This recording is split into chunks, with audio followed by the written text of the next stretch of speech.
प्रसार भारती अभिलेखागार की प्रस्तुति सदाबहार सुनहरे दौर का अनमोल खजाना।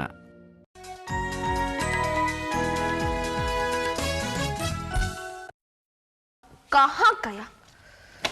टाइम हो गया, उसको कुछ याद भी नहीं रहता है।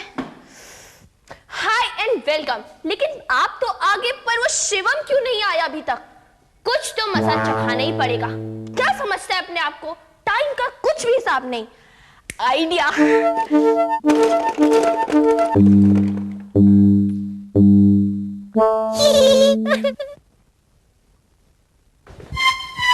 Oh, I'm really sorry. मैं लेट आया। Sorry दीपिका। दीपिका। दीपिका। तुम्हारे दांत। ये क्या है तुम्हारे दांत? क्या है ये? ओह। अच्छा मजा चखाया ना?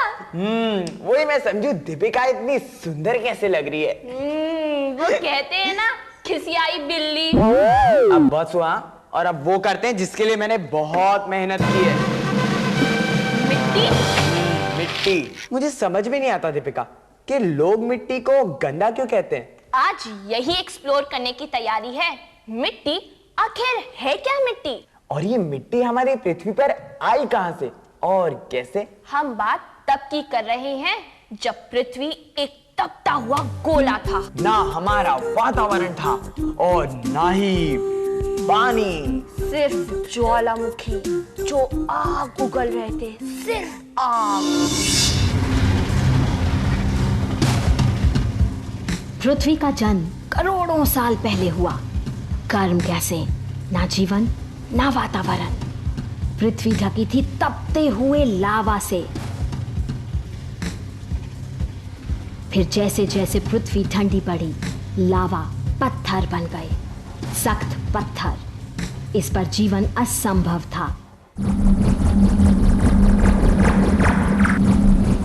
तूफानी हवाओं, बरसात के थपेड़ों और तापमान के उतार चढ़ाव से ये चट्टानें टूटने लगी, बिखरने लगी और मिट्टी बनने लगी। हजारों सालों का समय लगा और तब मिट्टी ने जन्म लिया। मिट्टी जो जमीन पर जीवन चक्र का आधार बन गई।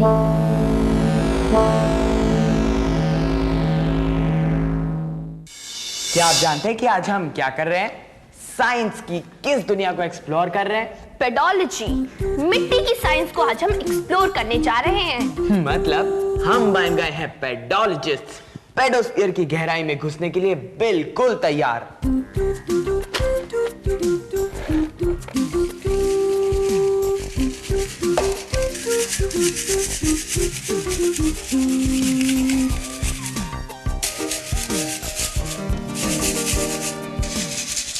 आखिर किस चीज से बनी है ये मिट्टी?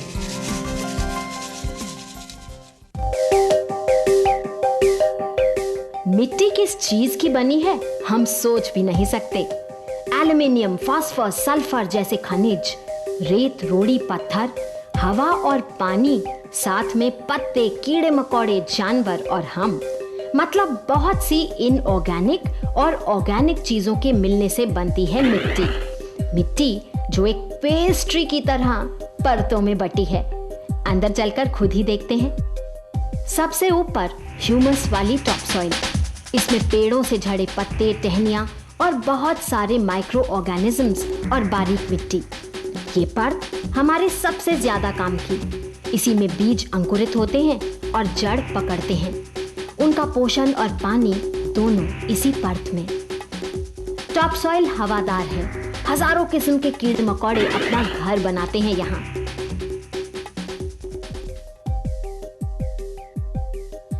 टॉपसॉइल के नीचे की परत सबसॉइल। निचली सबसॉइल में पानी के साथ बह आए खनिज पदार्थ, मिनरल्स जमा हो जाते हैं।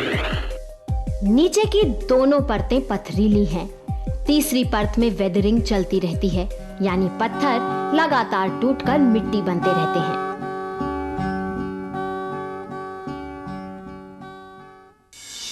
मिट्टी लिविंग है नॉन लिविंग, सजीव या निर्जीव?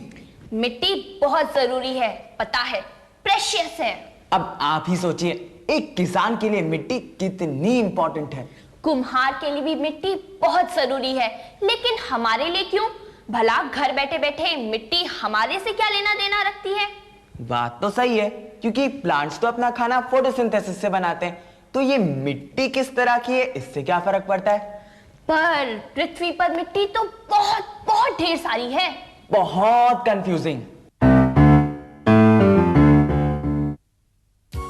दीपिका, हम हमेशा सही टाइम पर ही आते हैं, क्योंकि जब भी हम आते हैं तब केटू कुछ ना कुछ इंटरेस्टिंग कर रही होती है। वैसे केटू, आज आप क्या कर रही हैं? देखो। वैसे तुम लोगों के अड्डे के लिए है, साथ ले जाना। Wow K two, thank you. लेकिन एक सवाल थैंक यू के साथ भी। सवाल पूछो। केटू, आज का जो सवाल है ना, इसका जवाब तो हमें पता है, लेकिन सिर्फ ऑब्जेक्टिव टाइप। मतलब यस और नो, हाँ या ना। इसके कहने का ये मतलब है कि हमें ये नहीं पता कि ये जो जवाब है ये क्यों है। क्यों ना पता हो तो जवाब ढूंढने में मजा ही क्या है ना। केटू देखिए, मिट्टी सॉइल एक बहुत ही कीमती रिसोर्स है, ये तो हमें पता है। हाँ केटू, हम ये भी जानते हैं कि ये मिट्टी है, इसीलिए पेड़ है, पौधे है, खेती है, लेकिन इन पेड़ों को मिट्टी क्यों चाहिए ग्रो करने के लिए? मतलब पेड़ पौधे तो फोटोसिंथेसिस से अपने लिए खाना बनाते हैं, फिर मिट्टी का क्या काम?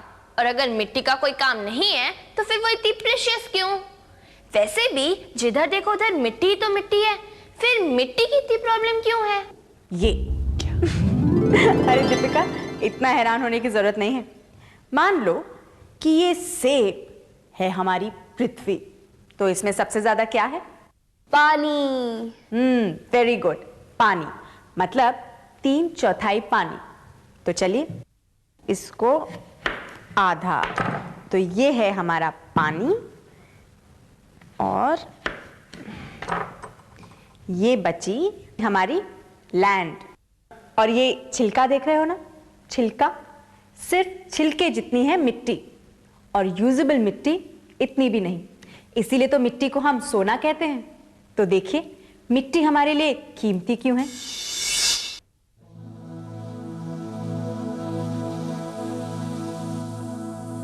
पृथ्वी का 3/4 हिस्सा पानी, अगर ये निकल जाए तो बचता है 1/4 धरती, जमीन। लेकिन इस 1/4 हिस्से का आधा ऐसा जहां हम पहुंच ही नहीं सकते। ऊंचे पर्वत, बीहड़ जंगल या बर्फीले ध्रुव। बचा 1 का 8वां हिस्सा, और मिट्टी कितनी? ऊपर की पतली परत, मानो सेब का सिर्फ छिलका। इस छोटे से छिलके भर मिट्टी पर हम सब रहते हैं, पूरी दुनिया के इंसान। इसी पर इमारतें खड़ी हैं, सड़कें और ना जाने क्या क्या। बाकी बची जमीन की मिट्टी हमारी सारी जरूरतें पूरे करती हैं।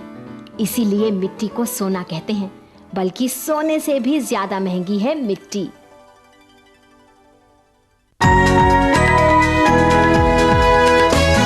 चलो आज तुम लोगों के साथ एक गेम खेलती हूँ। तैयार हो? यस। तो गेम ये है कि मैं तुम लोगों को एक वर्ड दूंगी, एक शब्द, और तुम लोगों के दिमाग में जो दूसरा शब्द उसे सोचते ही आए तुम्हें वो एकदम बोल देना है। मतलब उससे रिलेटेड? उससे रिलेटेड या कहीं का भी, पर नो थिंकिंग अलाउड। ओके चलो, रेडी? यस। दीपिका, तुमसे शुरू करती हूँ। मोटा। बॉल। इमली। खट्टी। नाक पकौड़ा। इसको कुछ नहीं आता। तुम्हारी चांसी, जल्दी। मुझसे पूछिए। आसमान। नीला। जमीन। काली। अमिताभ बच्चन। हैंडसम। और ऐसा ही होता है। Great. Century. Sehwag. Sachin. Sourav. Yes, Sourav. बुद्धू। ओके। फिक्सिंग। मैच। ये एसोसिएशन थोड़ी गड़बड़ थी, आपको भी नहीं लगता? अच्छा आप बताइए, आप फिक्सिंग के लिए क्या कहती? मैं कहती मिट्टी। क्योंकि फिक्सिंग का ये बहुत बड़ा मैदान है, और फिक्सिंग हमारे लिए बहुत जरूरी भी है। आई होप सिलवासा की रेवती हमारे इस प्रोग्राम को ठीक से देख रही हैं, अपने टेलीविजन सेट के सामने। क्योंकि हम समझने जा रहे हैं नाइट्रोजन फिक्सेशन। और हाँ, इस फिक्सिंग में कोई घोटाला नहीं है।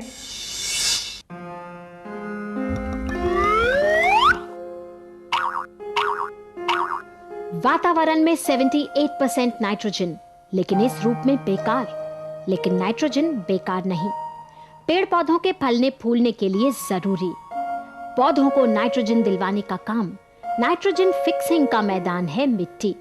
नाइट्रोजन साइकिल एक बहुत ही उलझा हुआ चक्र जो धरती, आकाश और सभी जीवित और मृत को आपस में एक उलझे हुए ताने बाने में जोड़ देता है।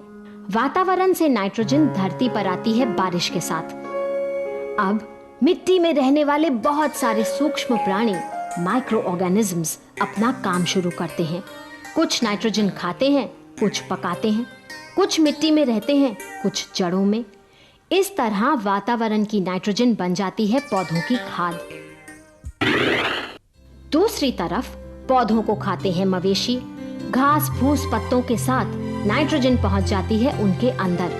खाना हजम, एक बार फिर मिट्टी को मिल जाता है गोबर और पेशाब के साथ नाइट्रोजन। ह्यूमस तो हम जान ही चुके हैं। झड़े हुए पत्ते, फल फूल और मरे हुए प्राणी जब सड़ते हैं तो वापस मिट्टी में मिल जाते हैं। ये भी नाइट्रोजन चक्र का हिस्सा। नाइट्रोजन साइकिल हमें अच्छी फसल देती है, और अच्छी फसल मतलब सिर्फ खाना नहीं, सभी जरूरतें हैं।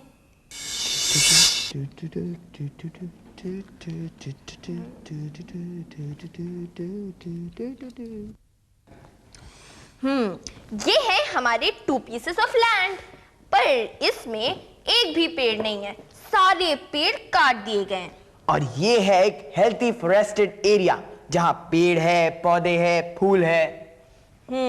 और इसमें से हम एक नदी बहाएंगे, और इसमें से भी। नदी? चलो।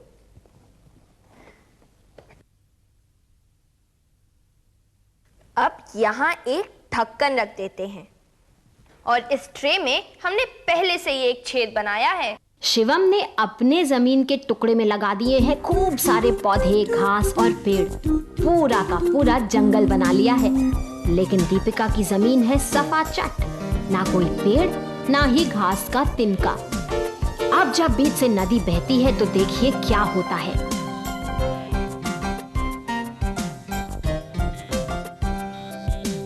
साफ दिख रहा है, जो मिट्टी ढकी नहीं है वो बहुत तेजी से कट रही है। जो मिट्टी पेड़ पौधों से ढकी है वो कम बह रही है। असल में पेड़ पौधों की जड़ें मिट्टी को पकड़ लेती हैं, पानी में बहने नहीं देती। जड़ें तो पानी को भी सोख लेती हैं और नीचे मिट्टी में खींच लेती हैं। मतलब एक तरफ इरोजन नहीं होता, मिट्टी रुक जाती है, और दूसरी तरफ जमीन के नीचे पानी का स्तर, वाटर टेबल भी बढ़ जाता है। इरोजन या कटाव एक प्राकृतिक समस्या है। ये कीमती टॉपसॉइल को बहा ले जाती है, वही टॉपसॉइल जो हमारे सबसे ज्यादा काम की है। इरोजन से निपटने का सिर्फ एक तरीका है, पेड़ लगाना। वैसे पानी की ही तरह हवाएं भी इरोजन का कारण हैं। मिट्टी, पानी और हवा के बीच सब कुछ रिसाइकिल होता रहता है, सब कुछ। वेब ऑफ लाइफ में, यानी जिंदगी के ताने बाने में मिट्टी का क्या महत्व है, ये तो हमें आज ही समझ में आने लगा है। देखा जाए तो हमारी पृथ्वी एक क्लोज्ड सिस्टम है। ना कोई चीज अंदर आती है और ना ही कोई चीज बाहर जाती है। ना अंदर ना बाहर, फिर भी सब कुछ एकदम परफेक्ट बैलेंस में। लेकिन ये बैलेंस तब तक जब तक हम इंसान इसमें कोई गड़बड़ी ना करें।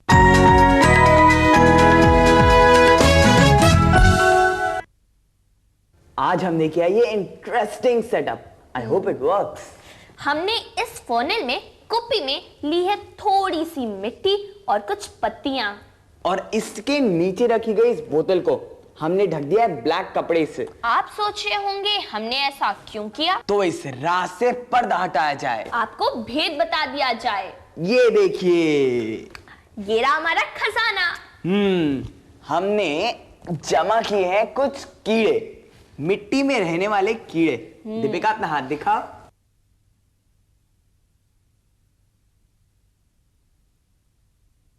हमारे साथ चलिए एक ऐसी जगह जहां ना जाने कितने करोड़ कीड़े आपके पैरों तले रह रहे हैं।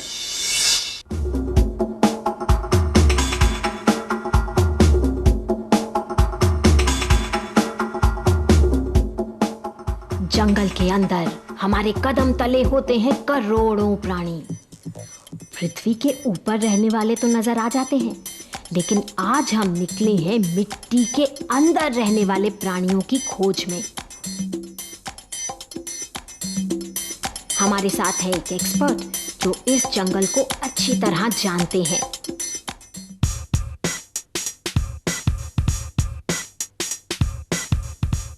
हमारे एक्सपर्ट ने अपनी बात साबित करने के लिए एक छोटे से पत्थर को पलटा और हम चौंक गए।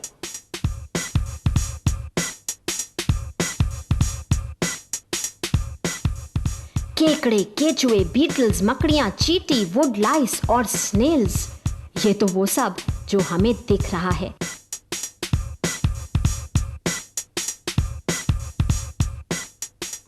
हमें पता चला कि इस वक्त भी हमारी आंखों के सामने करोड़ों माइक्रो ऑर्गेनिजम्स हैं, इतने छोटे जीव कि हम उन्हें देख नहीं सकते। करोड़ों। ये सभी जीव मिट्टी को घुमाते रहते हैं, हवादार बनाते हैं। उसका एक बहुत जरूरी हिस्सा है। केकड़े को ही ले, क्रैब्स मिट्टी खाते हैं, उसमें से मतलब की चीजें हजम करते हैं और बाकी बाहर फेंकते हैं। ये मिट्टी के लिए बहुत अच्छा है। जंगल में साफ नजर आता है वो सब जो हम किताबों में सिर्फ पढ़ते हैं। वेदरिंग, पत्थरों के टूटने से मिट्टी का बनना।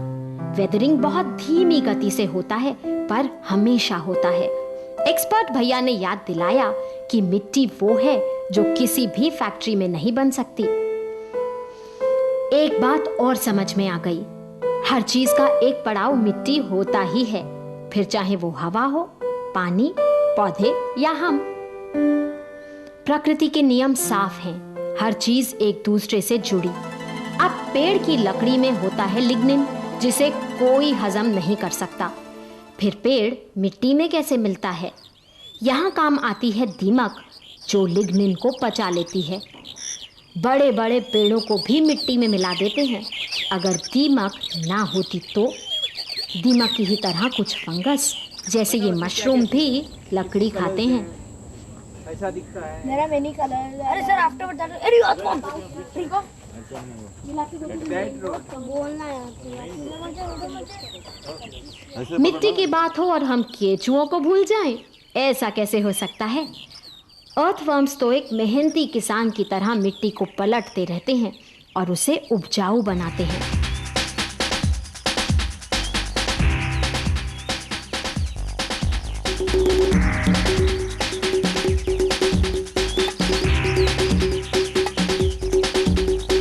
इस स्पेशल एक्टिविटी से हमें समझ में आ गया कि मिट्टी भले ही निर्जीव है, नॉन लिविंग, लेकिन वो एक जीता जागता इकोसिस्टम है।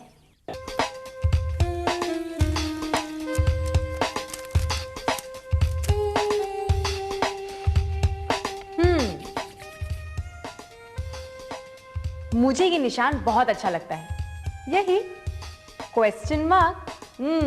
हर क्यों, कैसे, कहां, कब के आगे लगता है, हमको जवाब ढूंढने के लिए उकसाता है और हमसे जवाब मांगता है, जिससे बढ़ती है हमारी जानकारी।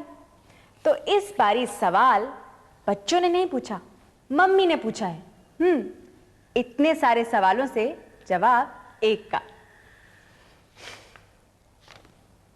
काय काय काय, यही तो है आज का K3।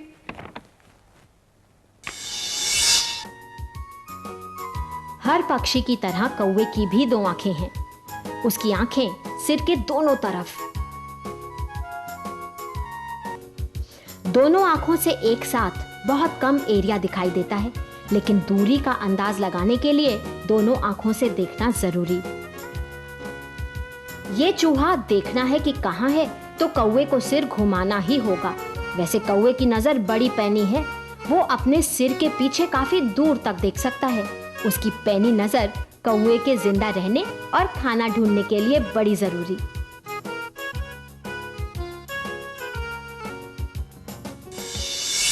इतने इंटरेस्टिंग सवाल आते हैं हमारे पास, कभी मम्मी से तो कभी बच्चों से। पृथ्वी जो हमेशा गोल घूमती रहती है, तो क्या जब पृथ्वी घूमती है तो उसके चारों तरफ की हवा भी उसके साथ साथ घूमती है? चारों तरफ की हवा मतलब वातावरण। क्या आसमान भी पृथ्वी के साथ साथ घूमता है?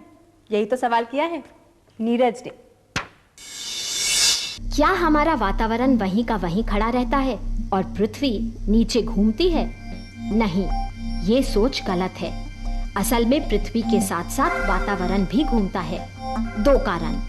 पहला कारण गुरुत्व, ग्रेविटी, जो वातावरण को पकड़े रहता है और केंद्र की तरफ खींचता है। दूसरी तरफ घूमती पृथ्वी की सतह के साथ रगड़ने से होता है घर्षण, फ्रिक्शन, जो वातावरण को घुमाता है। कुछ इस तरह कि ऑन एन एवरेज हमारा आसमान हमारे सिर के ऊपर ही रहता है। हमारे बीच कोई झगड़ा नहीं हुआ है और मैं नाराज भी नहीं हूँ। ये तो हमारा फैक्ट बताने का एक तरीका है। स्माइल करने में लगते हैं, मुस्कुराने में लगते हैं सिर्फ 14 मसल्स, और फ्राउन करने में लगते हैं 43 मसल्स। मतलब स्माइल करना आसान है। तो मुस्कुराते रहिए और हमसे मिलते रहिए हर हफ्ते, क्योंकि ये साइंस की दुनिया है और यहाँ ऐसा ही होता है।